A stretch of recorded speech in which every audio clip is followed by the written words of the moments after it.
Paz do Senhor, igreja. Amém. Quem aqui já sentiu a presença do Senhor nesse lugar? De uma forma extraordinária. Glória a Deus. Vamos orar, igreja? Senhor, obrigada, Pai, porque nessa noite o Senhor nos trouxe aqui na tua casa, porque o Senhor tem uma porção especial de bênção para a nossa vida. Deus, nós pedimos, Senhor, fala conosco agora, Pai, através da tua palavra, que é a verdade. Senhor, se alguém aqui chegou triste, Senhor, que possa sair com alegria no seu coração, Senhor. Se alguém chegou ansioso, com medo, que sinta paz, Senhor, porque é isso que nós encontramos na tua presença, Senhor. Fica conosco aqui, Pai, em nome de Jesus. Amém. Amém. Pode se sentar.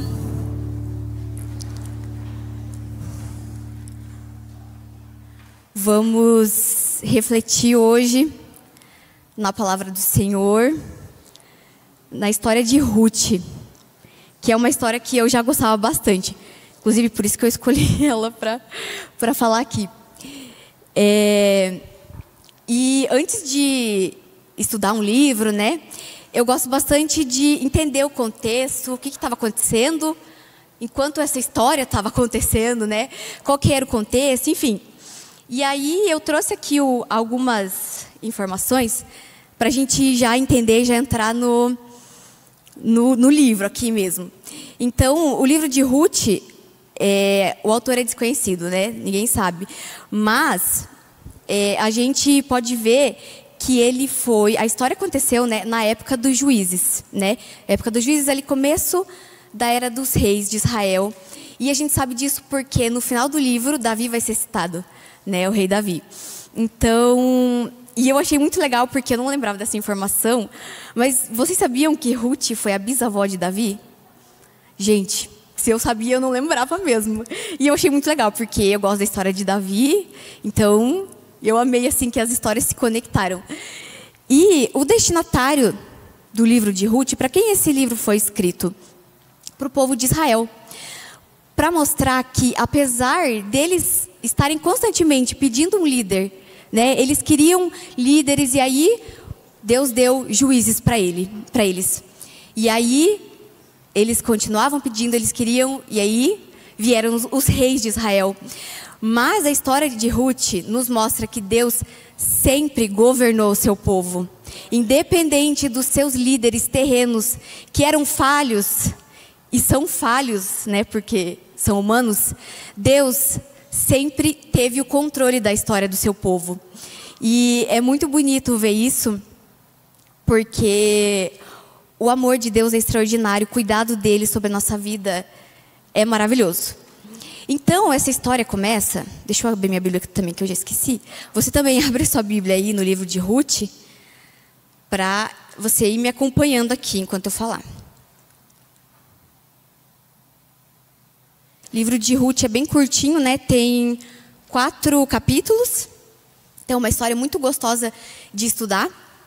E o texto já começa aqui nos dando uma informação de que havia fome em Israel nessa época. Então, nossa primeira personagem, Noemi, ela e o seu marido, Elimeleque, saem da terra de Belém, Judá, para buscar como um sustento, né? Eles buscavam sobreviver, né? Por conta da fome. Então, eles vão para Moabe, uma terra estrangeira, com deuses estrangeiros, com costumes estrangeiros, né? Para buscar refúgio. E aí, logo no começo, já vem a primeira notícia ruim, que morre Elimeleque, que era o marido de Noemi. Então, ela fica com seus 2 filhos, que casaram com mulheres moabitas, também estrangeiras, que eram Ruth e Orfa. E aqui na história conta que eles ficaram aproximadamente 10 anos nessa terra estrangeira.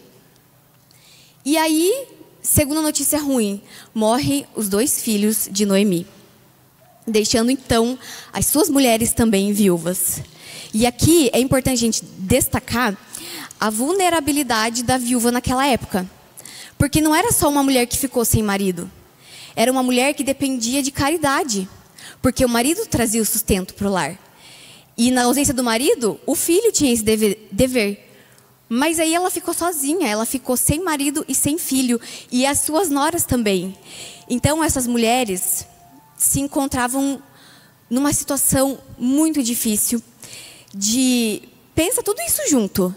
Luto, tristeza e preocupação com a sua sobrevivência, com o seu sustento. Imagina você ter que encarar todas essas coisas de uma vez só. Noemi encarando o luto do seu marido e de 2 filhos. É muito forte. Lendo a história, eu ficava refletindo sobre isso. Que situação que essa mulher viveu. E o mais surpreendente é que, mesmo com toda a dificuldade que ela estava passando, a gente vê uma atitude muito nobre dela, muito altruísta de Noemi, porque ela orienta que as suas noras a deixem, que as suas noras vão procurar outro marido, porque elas eram novas, elas tinham a vida toda pela frente. Então ela fala: volte para a casa da sua mãe, procure outro marido, vocês ainda podem ter filhos, eu já estou de idade avançada, eu não posso mais me casar, eu não posso gerar filhos. Então ela pensa nessas 2 meninas, nas suas 2 noras. E aí eu penso como Noemi realmente, se ela ficasse com as suas noras, seria mais fácil para ela. Porque sempre 2 é melhor que 1, não é verdade? A gente precisa de ajuda. Então, quando tem outra pessoa, o fardo é mais leve de carregar. Então, ela podia ter pensado, as noras queriam ficar com ela, né? É importante a gente destacar isso. Então, ela podia ter pensado, então vamos todas juntas voltar para a terra, né? Porque ela decidiu voltar para Belém. E vamos tentar, né, sobreviver. E aí acontece que as suas noras ficam extremamente tristes por terem que deixá-la, né? Elas choram, elas se compadecem, porque elas sabiam a dor que Noemi estava passando. Elas estavam passando também. Elas estavam enfrentando o luto. E Noemi ainda mais, né? Como eu falei. Então, elas se importam. E como é difícil a gente ver pessoas que a gente ama sofrendo, não é verdade? Aquilo, você quer tirar aquilo, você quer resolver pela pessoa. E ainda mais uma mãe, né, pode falar isso. Ver seu filho sofrendo, sua filha, você quer tirar aquela dor. E às vezes a gente não pode fazer nada, né? E aqui a história evidencia como as noras de Noemi tinham esse cuidado, se importavam de verdade com ela. E aí ela insiste, não, vocês precisam ir, vocês têm que encontrar outro marido, não, vocês, como assim quem dizia, vocês não têm nada a ganhar ficando comigo, nada. E aí a gente conhece a história, né, as famosas palavras de Ruth, né, que a gente leu aqui no começo, tá lá no versículo 16 e 17 do primeiro capítulo. Ruth, porém, respondeu: não insistas comigo que te deixe e que não mais te acompanhe.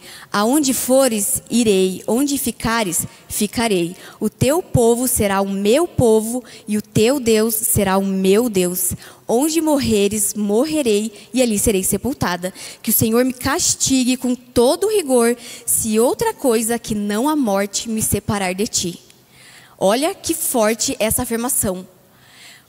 Isso mostra que ela estava determinada a não abandonar Noemi sob nenhuma circunstância. E olha como evidencia que Ruth, mesmo sendo uma mulher estrangeira, né, de outros povos e com outros deuses, ela mostra aqui que ela conhecia o Senhor e ela o temia, né, porque ela fala que o Senhor me castigue com todo rigor, se eu não fizer isso que eu estou te prometendo. Então Ruth conhecia o Senhor, ela o temia. E isso é muito legal da gente ver na história, justamente por ela ser uma estrangeira, né? E aí, elas voltam então, né, para ajudar, e o povo fica alvoroçado, né? Será que é Noemi? Né? Tinham se passado 10 anos, né? E eles ficaram, o que está acontecendo? Noemi só voltou com uma mulher que eles não conheciam ainda, né, a sua nora. né, voltou sem marido, voltou sem filho, começou aquele burburinho. E aí Noemi vai declarar, lá no versículo 20 e 21 do primeiro capítulo, ela vai dizer assim: mas ela respondeu: não me chamem de Noemi, melhor que me chamem de Mara, pois o Todo-Poderoso tornou minha vida muito amarga. De mãos cheias eu parti, e de mãos vazias o Senhor me trouxe de volta. Por que me chamam Noemi? O Senhor colocou-se contra mim, o Todo-Poderoso me trouxe desgraça. E é triste ler uma afirmação dessa, né? Porque ela estava falando essas palavras, mas a gente consegue enxergar a dor que ela estava sentindo. Um momento extremamente delicado da sua vida. Então, outro fato interessante é que Noemi, o significado do nome era doce ou agradável, né? Depende da tradução. E aí ela fala: não me chame de Noemi, me chame de Mara, que significa amarga. Porque eu não sou mais aquela mulher doce e agradável. Agora eu sou uma mulher amarga.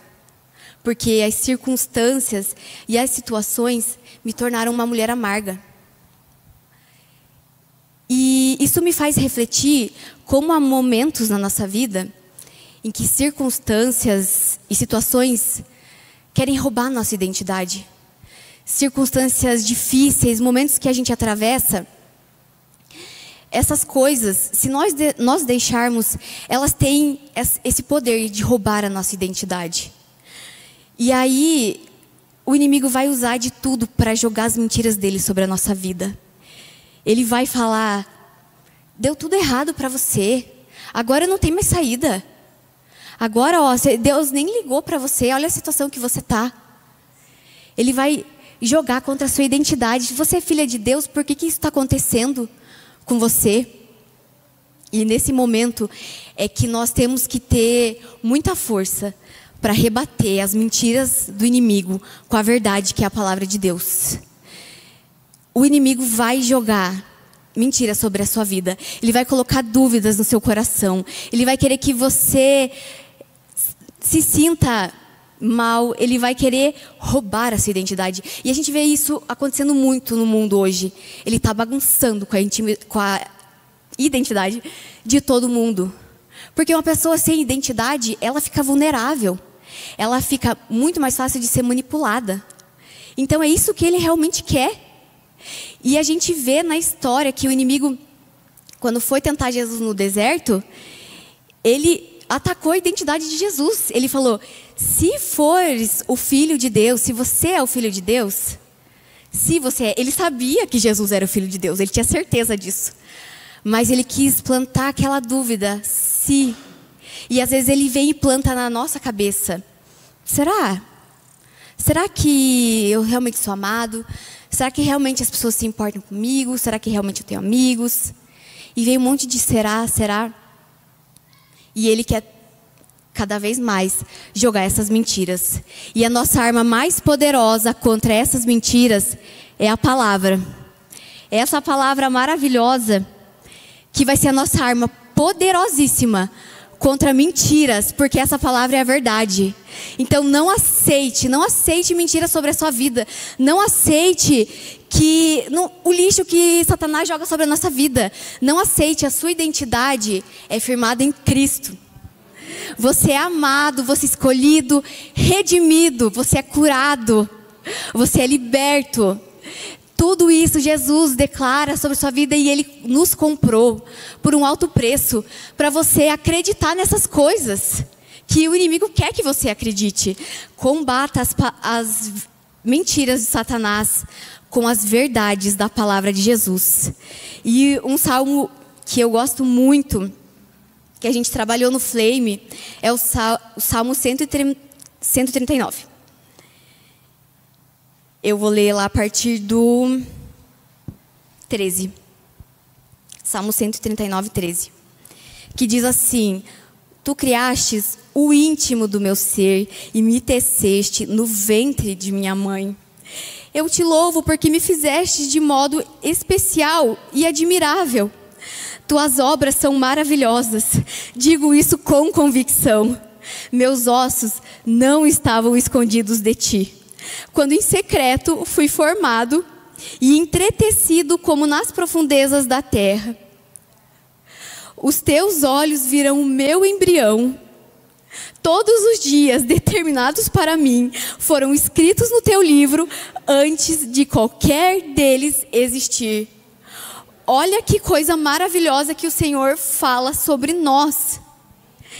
Ele pensou em cada detalhe que existe em você, na sua personalidade, na sua aparência. Foi calculado milimetricamente pelo Senhor. Olha que coisa linda quando você sentir a sua identidade atacada, quando mentiras vierem sobre a sua vida. Declare essa verdade sobre a sua vida. Declare quão profundos são os pensamentos do Senhor sobre nós, o quanto Ele planejou e o quanto Ele nos ama. Não aceite, não aceite.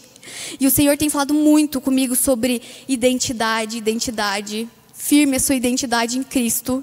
Firme sua identidade, porque quando vierem as dificuldades, você vai saber quem você é e você vai ter forças para lutar contra aquilo.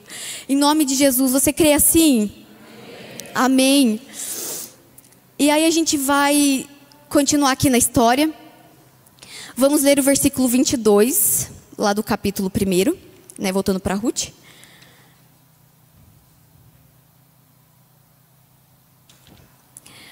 O versículo 22 vai dizer assim: foi assim que Noemi voltou das terras de Moabe com sua nora Ruth, a moabita. Elas chegaram a Belém no início da colheita da cevada. Elas chegaram no momento certo. E depois a gente vai entender por que a colheita da cevada é importante. Então, guarde essa informação. E esse versículo aqui foi o que mais me chamou a atenção. Eu até ia colocar ele como versículo base. Porque ele evidencia que Deus continua no controle da nossa história. Que Ele nos coloca no lugar certo, na hora certa, com pessoas certas. E me veio também à mente, quando eu pensava sobre isso, aquele versículo lá de Romanos 8:28, que todas as coisas cooperam para o bem daqueles que amam a Deus. E a gente já aprendeu, quando o versículo fala todas, são todas, as boas e as ruins. A gente não vê, muitas vezes, não consegue entender no momento da dificuldade, da luta. Mas essas coisas estão cooperando para o nosso bem. Você está passando por alguma luta? Todas as coisas estão cooperando para o seu bem. Se você não vê saída para uma situação, de repente, todas as coisas estão cooperando para o seu bem. Essa é uma verdade da palavra de Deus para a nossa vida, mais uma. Então, não pare por causa das dificuldades, não pare. Porque todas essas coisas estão trabalhando. E Deus, Ele tem um plano perfeito. E quando a gente está passando, a gente não entende, não é verdade? E a gente quer que seja tudo diferente. A gente quer que seja feita a nossa vontade. E a gente se desespera. E às vezes a gente briga com Deus e fica fazendo birra. Mas Deus está fazendo as coisas caminharem da forma que deveriam acontecer. E lá no final você entende o porquê. Isso é maravilhoso. E aí eu quero citar aqui, tem uma influenciadora cristã que eu gosto de seguir, que ela fala assim, essa virou uma frase, né, dela: gerar um testemunho dói. E acompanhando ela, a gente viu, ela tinha um sonho, um grande sonho de ser mãe. E a gente viu ela perdendo 3 gestações. E assim, era triste ver aquilo, sabe? Você acompanhando ela ali. E ela sempre testemunhando da bondade do Senhor. Era muito bonito de ver, porque diante de tantos nãos que ela estava recebendo, ela continuava testemunhando da bondade de Deus. E mesmo passando por todo esse processo. E hoje ela compartilha nas suas redes sociais, ela está grávida de 7 meses. E agora está indo, já, acho que indo para o 8º mês. E essas primeiras que ela sofreu o aborto espontâneo, ela perdeu muito no começo, assim, 2, 3 meses de gravidez.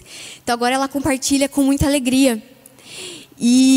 Mas durante esse processo, quando ela não via, Será que ela não se questionou muitas vezes? Deus, então não é para ser, eu não vou ter filho. Esse meu grande sonho não vai acontecer. E às vezes a gente também questiona a nossa vida.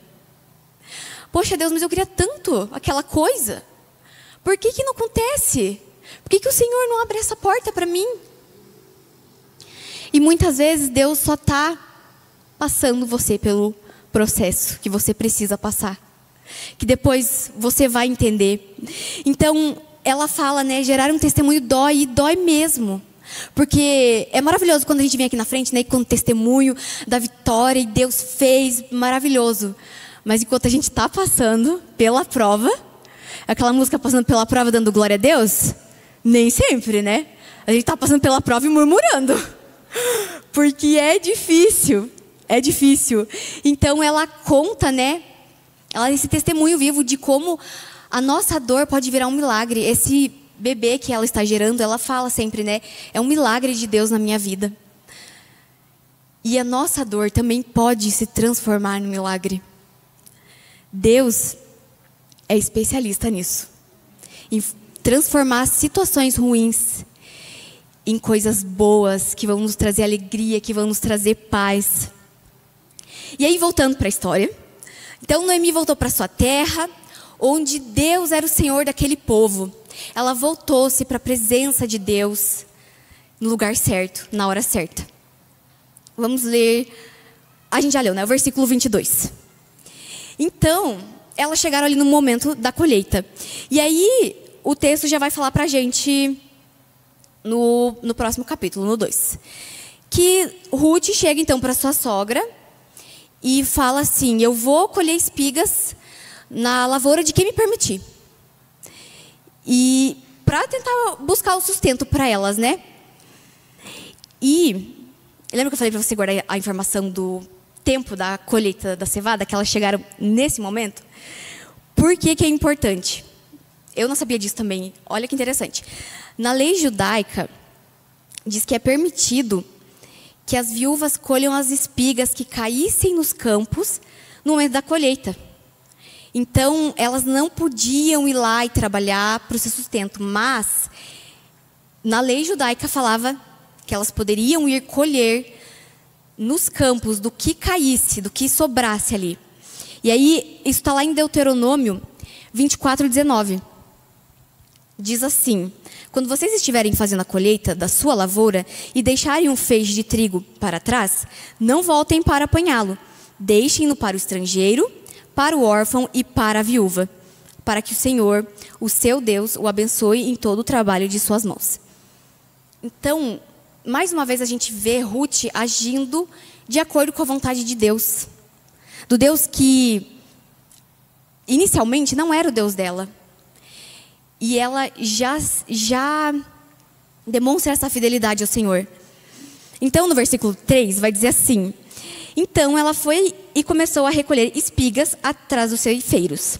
Casualmente, entrou justo na parte da plantação que pertencia a Boaz, que era do clã de Elimeleque. E aí o versículo vai falar assim: casualmente entrou justo nessa lavoura. E a gente sabe que não foi casualmente, né? Foi o plano do Senhor se cumprindo ali na vida dela. E o texto já no começo aqui do capítulo 2 vai falar que Boaz era um parente muito rico de Noemi, né, por parte do seu marido. Então, Ruth foi lá colher as espigas e Boaz chega exatamente no momento em que ela está lá trabalhando.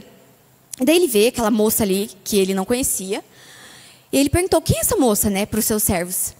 E daí eles falam: essa é Ruth, a moabita. Ela veio com Noemi e ela pediu que a gente deixasse ela colher as espigas que caíssem. E eles falam: ela chegou cedinho, está trabalhando até agora, ela mal se sentou. Ruth dá, além do testemunho de fidelidade para sua sogra, ela mostra que ela é uma pessoa de caráter, que ela é uma mulher dedicada, decidida, que ela levanta e age mesmo em meio à dificuldade. E aí Boaz se admira com aquela atitude dela. E ele vai demonstrar misericórdia sobre a vida dela. Vamos ler lá o versículo 11 e 12 do capítulo 2. Boaz respondeu: contaram-me tudo o que você tem feito por sua sogra, depois que você perdeu o seu marido, como deixou seu pai, sua mãe e sua terra natal, para viver com um povo que você não conhecia bem. O Senhor lhe retribua o que você tem feito, que seja ricamente recompensada pelo Senhor, o Deus de Israel, sob cujas asas você veio buscar refúgio. E automaticamente, quando eu li isso, essa última parte, eu já lembrei do Salmo 34:8, que fala sobre buscarmos refúgio no Senhor. Lá no Salmo 34:8 vai dizer: provem e vejam como o Senhor é bom, como é feliz o homem que nele se refugia. Quando o Senhor é o nosso refúgio, nós encontramos tudo aquilo que nós precisamos. Nós conseguimos atravessar momentos difíceis quando o Senhor é o nosso refúgio. E a gente vê Deus provendo na vida daquelas viúvas. E Ruth não recebeu a provisão do Senhor sentada de braços cruzados. A gente aprende uma lição também aqui, valiosa, que Ruth agiu. Às vezes a gente quer algo, espera uma bênção do Senhor, mas a gente não faz aquilo que está às nossas mãos para fazer. Deus vai fazer a parte dele, mas Ele não vai fazer aquilo que a gente pode fazer. Então, muitas vezes a gente precisa agir e não só esperar em Deus sentado. Nós precisamos tomar uma atitude, e é isso que Ruth fez. E aí, Boaz continua demonstrando bondade para Ruth, porque ele viu o testemunho daquela mulher, ele viu a fidelidade dela, ele viu a sua dedicação, o seu compromisso, mulher trabalhadora. E aí ela se assenta à mesa com Boaz e com seus servos, ela se alimenta da mesma comida que eles, que também não era algo nada comum. E aí depois ela continua seu trabalho até o final da tarde. E a história vai contar que no final ela colheu muito mais do que era o normal. No versículo 17 vai dizer que após o entardecer, Ruth colheu quase uma arroba de cevada. E aí a gente não sabe o que é arroba, né? E eu tentei pesquisar, mas na nossa Bíblia vai ter uma nota de rodapé. Quando tem a palavra arroba, vai vir uma notinha lá embaixo, vai estar escrito o que isso significa, né? E aqui fala que era uma medida de capacidade para secos.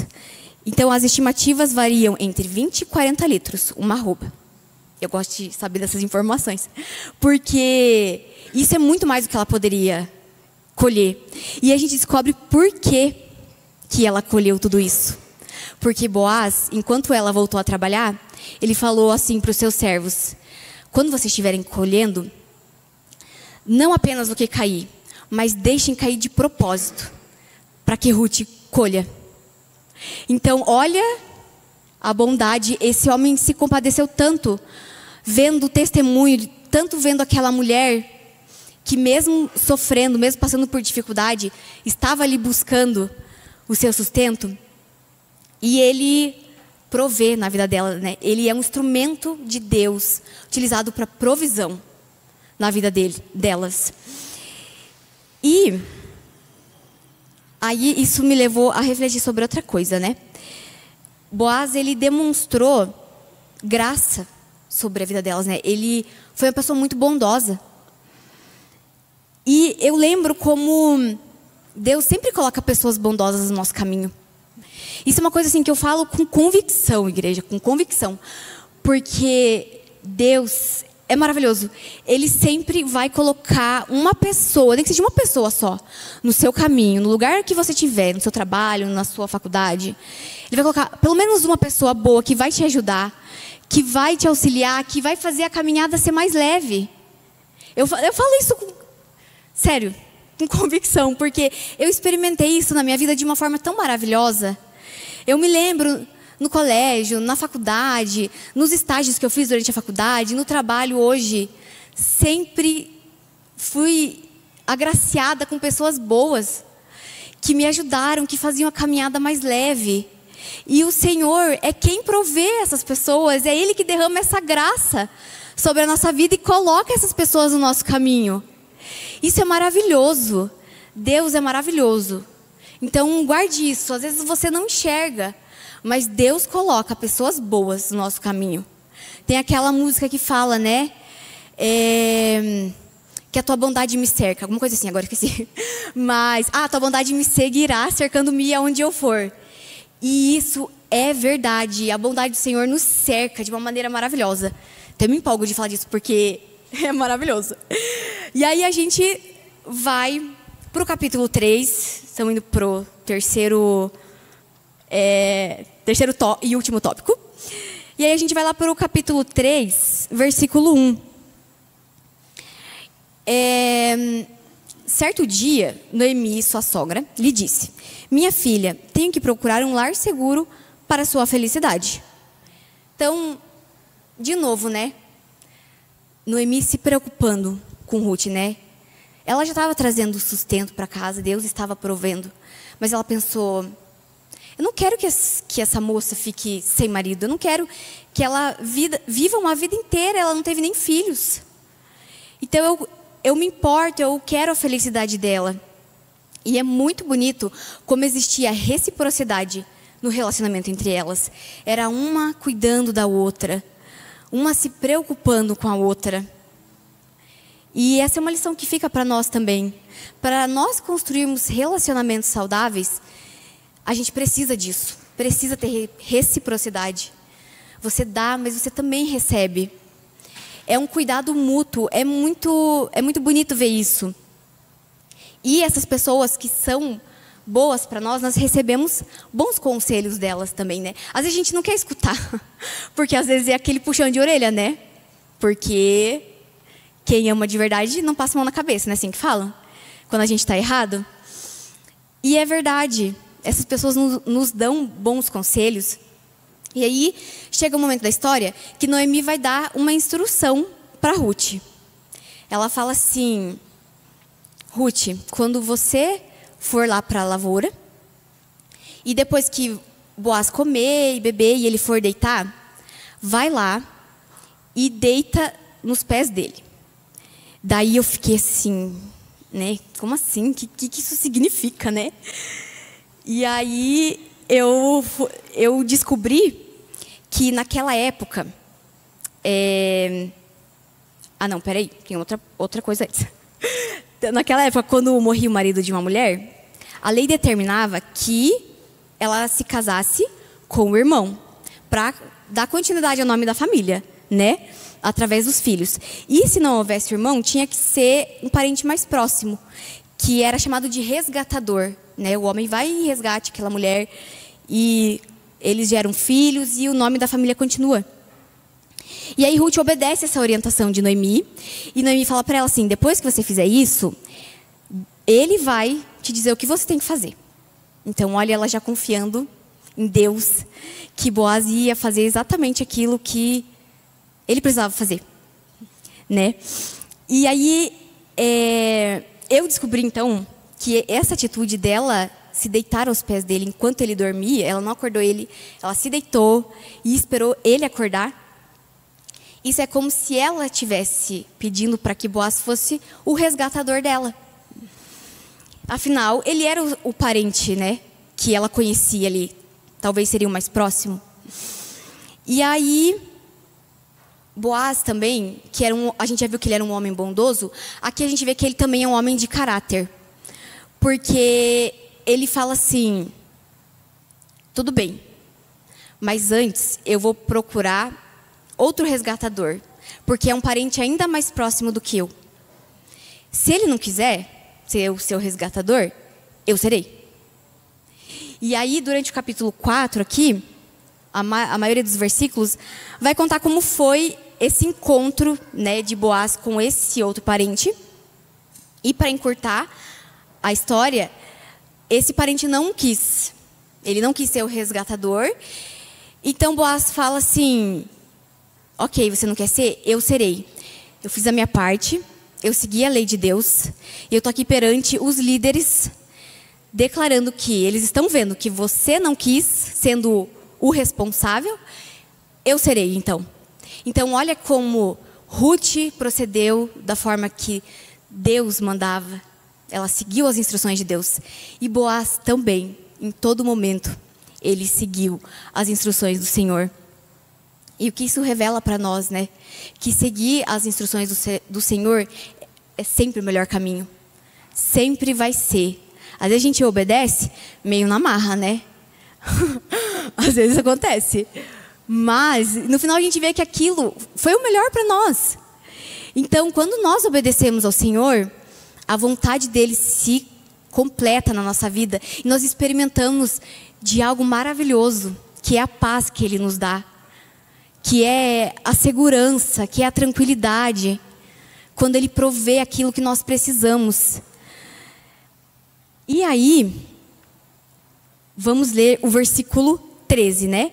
Então, o outro resgatador, que não fala o nome, não quis. Boaz, então, seria o resgatador de Ruth. Aí a gente vai ler lá no versículo 13, então, que Boaz casou-se com Ruth e ela se tornou sua mulher. Aí essa parte aqui, maior de 18, vou pular. E aí o Senhor concedeu que ela engravidasse dele e desse luz a um filho. Então Ruth se casa e tem um filho com Boaz. E ali no versículo 14, diz assim: as mulheres disseram a Noemi: louvado seja o Senhor, que hoje não a deixou sem resgatador, que o seu nome seja celebrado em Israel. Então, aquela mulher que chegou de mãos vazias, mudando o seu nome para amarga, em um estado de muito sofrimento, agora ela se alegrava com tudo que o Senhor tinha feito. Porque Boaz resgatou Ruth, mas a levou junto. Então ela teve a alegria de ver a sua nora se casando e tendo filhos. Era o desejo dela. Ela queria essa felicidade para sua nora. E ela pôde desfrutar, uma mulher que chegou sem nada. E eu insisto em falar isso, porque eu não consigo imaginar a dor que ela viveu. Uma situação muito triste. Só uma mãe sabe da dor que é perder um filho, né? Ou se não perdeu, não é uma coisa que não dá nem para imaginar. Então, ela chegou destruída, emocionalmente. Por isso ela declara: não me chamem assim, eu sou amarga. E agora ela se alegra com o que Deus fez na vida dela, com a provisão do Senhor. Olha que história linda, muito, muito, muito bonita. O Senhor é o nosso provedor. Nós encontramos tudo que nós precisamos. Mesmo na dificuldade, mesmo na luta, o Senhor está fazendo com que todas as coisas cooperem para o nosso bem. Amém?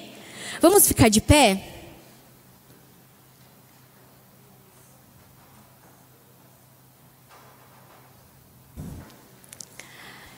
Deus transformou o pranto em festa, né? E tem um versículo que fala sobre isso, né?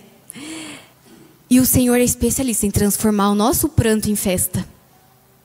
Ele é o maior interessado de que a nossa dor vire um motivo de alegria, de transformar aquilo que nos deixa mal, aquilo que nos faz mal, em algo bom. Ele é especialista nisso. Então, assim, se você... Tem um cabelo aqui. Se você esquecer de tudo que eu falei aqui, quero que você se lembre de três coisas. Três coisas. Primeira, fidelidade. Aquelas mulheres foram fiéis uma à outra, tiveram uma amizade muito bonita, foi além de uma situação de parentesco. Foram fiéis uma à outra, foram fiéis ao Senhor. A história mostra que elas seguiram em tudo os preceitos do Senhor, foram fiéis a Ele. E o Senhor foi fiel a elas. Então, vale a pena ser fiel ao Senhor. A gente nunca vai se arrepender de ser fiel a Deus. Guarde isso com você. Segunda coisa, provisão. Deus é o Deus que provê na nossa vida, naquilo que nós precisamos. Deus é o nosso provedor, não se esqueça disso. No momento da dificuldade, lembre-se, Deus irá prover na minha vida. Declare sobre a sua vida que o Senhor irá prover. Porque a história conta, a gente tem aqui Quantas coisas nos mostram que Deus sempre provê para os seus filhos. Não vai ser diferente agora, não vai ser diferente com você. Você crê nisso? Amém? E a terceira coisa, o controle da sua história está nas mãos de Deus. Não se esqueça, não importa a situação, não importa o que te disseram, não importa o que está acontecendo, a última palavra é do Senhor. E Ele tem o controle da sua história nas mãos dEle. Nunca foge das mãos do Senhor. Então confie nesse Deus que tem o controle da nossa história. Confie nesse Deus que é provedor, que é fiel a nós. Ele mostra durante toda a história. Eu amo aquela música que a gente canta assim: Deus de Abraão, sei que nunca quebrará a aliança que me fez. Provado já está que o que prometeu, Ele cumprirá. É lindo porque Deus nunca deixou de cumprir a sua aliança para com o seu povo. Mesmo em meio à rebeldia do povo, mesmo em meio a tantas coisas que aconteceram, o Senhor sempre cumpriu a aliança dEle. E Ele vai continuar cumprindo na nossa vida, porque Ele é um Deus fiel. Então seja fiel a Ele, porque vai valer a pena. Amém? Glória a Deus. Que o Senhor abençoe vocês, irmãos. Que Jesus complete essa palavra no coração. E vamos seguir essa caminhada firmes, porque Deus tem coisas ainda maravilhosas para nós. Não pare. Se você está pensando em parar, se você chegou aqui desanimado, eu quero te dizer, Deus ainda não terminou. Ele ainda está escrevendo. E quando você vê o desfecho da história, você vai dizer assim: Deus, obrigada. Obrigada porque você foi fiel a mim. Amém? Glória a Deus.